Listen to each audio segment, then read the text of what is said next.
Okay, so how I acquired the car.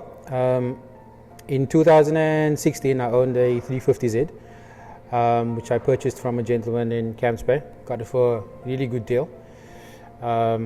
Still working for Samsung at that point in time. The money was quite tight. Got it for a good deal. Engine was busted.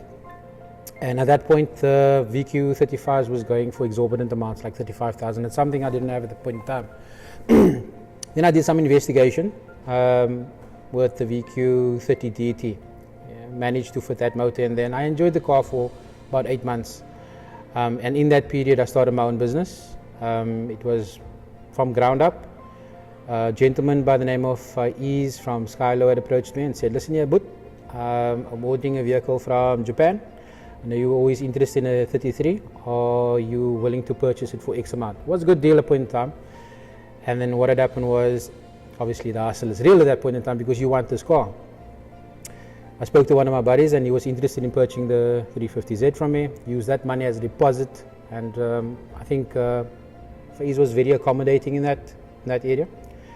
So in 2018, late April, my first GTR, my only GTR had landed in South Africa. So Faiz did all the paperwork.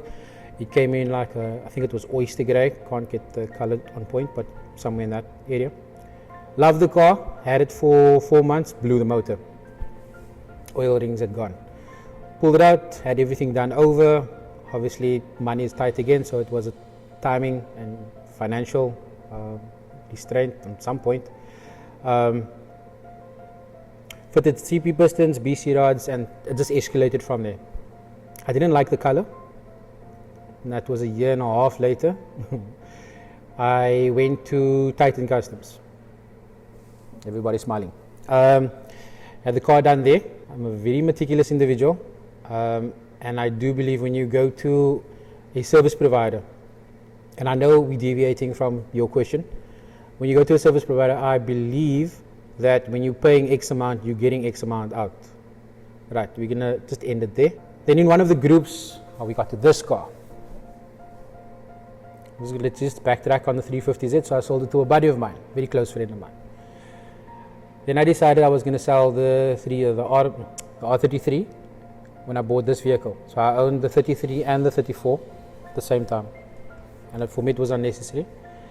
I sold the 33 to the same guy that bought the 350Z, and he sold it to someone else. So there was a bit of a change action there. The 34 was parked at home. I was looking for someone reliable and understood what I wanted out of the car. I engaged with several companies. The prices was a bit exorbitant, but I still wasn't comfortable with the individual itself. I came across this gentleman, Hamid.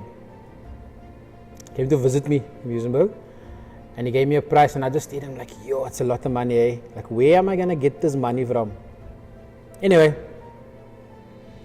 so I'm the type of guy, when you explain something to me and you explain it in detail, and I understand it, and I understand where the quote's coming from, then it makes sense.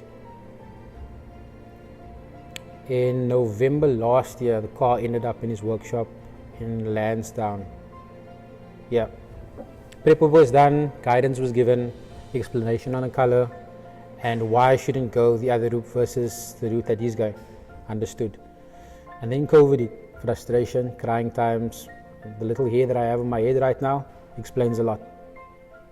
And of recent, we ordered the toner, and there was a delay there, and promises and frustration.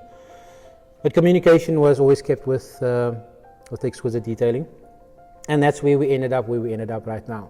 I mean, all the guys came in to pitch in. We started spraying the car at, so it was on a Friday, so that's correct. I don't know the date.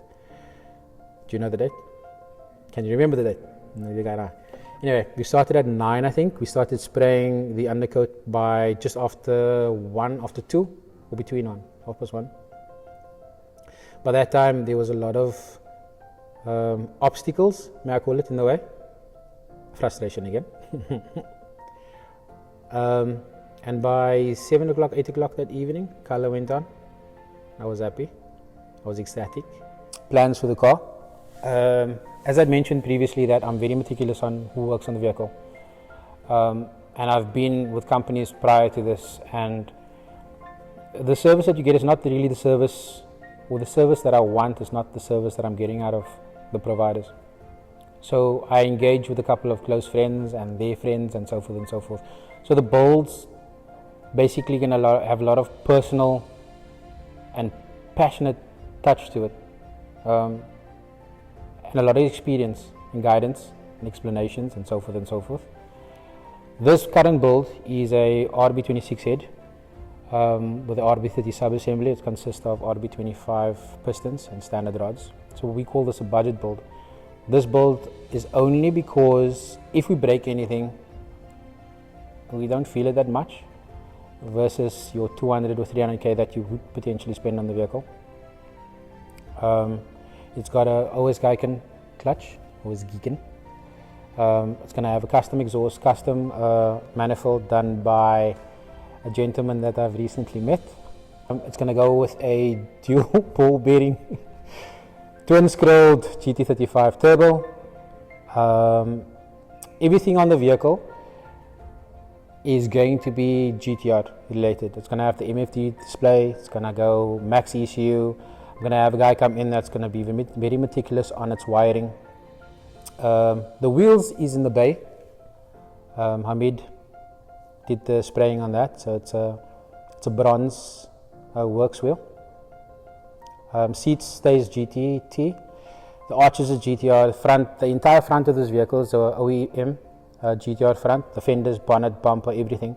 So the reason why I chose the Midnight Purple is because it is one of a kind in South Africa. And actual fact, I am the first to ever spray this vehicle, Midnight Purple 3. I was set on Midnight Purple 2 purely because I like the blue and the purple. But when Hamid showed me the Midnight Purple 3 when it flips in the sun, he had ordered the Midnight Purple 3 irrespective that I had requested the Midnight Purple 2, which I do not regret. And I thank you for it.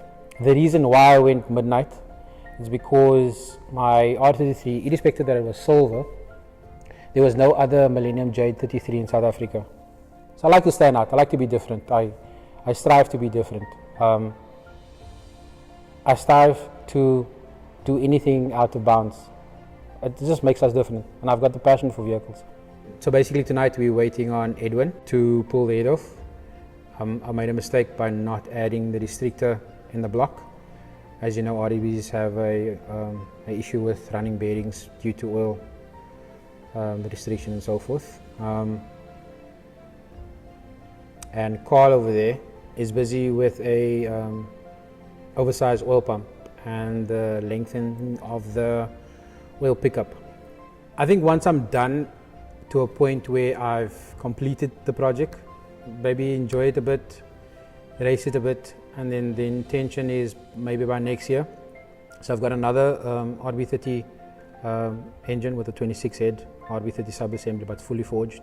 The number was Namalek's PRP.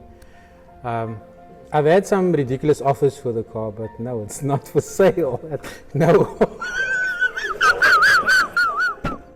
Okay, so basically Nathan gave us a brief that he wanted the car prepped and sprayed in Midnight Purple 2. And then we basically did some research and I got him the formula for Midnight Purple 2. However, when I did it, I got Midnight Purple 3 as well because I wanted to show him what the difference was. And then when he saw the difference after we showed him the spray outs, he still was adamant that, you know what, stick with Midnight Purple 2. And then I looked at it and I said, okay, I mean, it's your choice. We're going to have to spray it the color that you want. But I think you're making a mistake. And then he asked me why. And then I gave him the explanation that if you look at the differences in the two colors, the 3 was much more deeper, much more effective in the way it changed color in different angle lights and those type of things. And after explaining that to him, he took the cards, the spray out cards, had a look at it again in the sun, and then he agreed with me. And then we stuck with 3. However, the problem with 3 was it took a really special toner that needed to go in the paint to create that effect. It became a problem, but we ordered it from a supplier. It took a while to come, however it did come, but it came in too little of a quantity and we needed some more. And that took another while again because COVID happened, and then after COVID they had to try and get it over. So eventually when we got the paint, it was at the stage where he was already frustrated and saying, you know what, if it's not here within a week, we go white. And I told him, well, you waited so long. And I told myself, well, if he wants it white, I'm just going to drag him more because I know the paint is coming. And then eventually it came.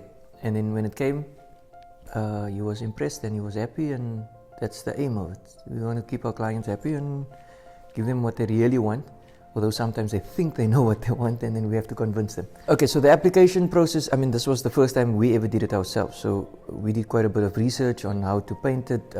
My paint suppliers, or the paint company that I use, is Atlantic Paint and Panel. They're the agents for Sickens Paint, which is a really brilliant paint system, and we use it in our shop all the time. So when we gave them the go-ahead to order the Midnight Purple 3, we also asked them, you know, to get the proper technical information on how to go about painting it, because it was going to be our first time as well. So what they did was, in Johannesburg, they had one of their technicians do a few spray outs for us, and then they did it with different types of what you call colors behind the paint. So for example, the base color, they tried one with black, they tried one with white, and then eventually we found that the black gave the best effect with Midnight Purple 3. And it was basically, it ended up being a color that was really easy to paint, as long as the preparation was done correctly. So you guys know, when the car was ready in the booth, we had a bit of 1 or 2 hiccups where, you know, things, after we sprayed the black, there were 1 or 2 spots that didn't look right, although we checked the car so many times. This is what normally happens, but we made the decision before we sprayed already that anything that happens during the spray procedure, we're going to make sure we fix it, so we're not leaving anything to chance. And with all the research and with all the advice we got from our supplier, we ended up spraying the car and it came out brilliant. One part though that also helped with bringing out the brilliance of the color was the fact that the clear coat, we specified that we wanted a really high gloss, long longevity or long lasting clear coat. And our supplier advised us that one of their top clear coats is the Sickens LV Clear, which is the only clear coat that can be used to spray on McLarens. And McLarens are known for their gloss levels and their smooth finishes on their cars. And when they advised us on that clear coat, I informed Nathan, and Nathan said, listen, we're going this far, let's put on the best that we can. And then that's how we ended up with using the Sickens LV Clear, which gave us a brilliant finish. And we were quite happy with the result, actually ecstatic, because it came out better than what we expected. The car is still at the moment standing without being polished from the time we sprayed it, and the longer it's standing, the more we can see the brilliance of the clear coming out. The car's full of dust, we're not touching the car, but with all the dust on it, because the guys are still working on the engine and those type of things, with all the dust on it, the car still has tremendous gloss coming through. So we're really happy with the end result.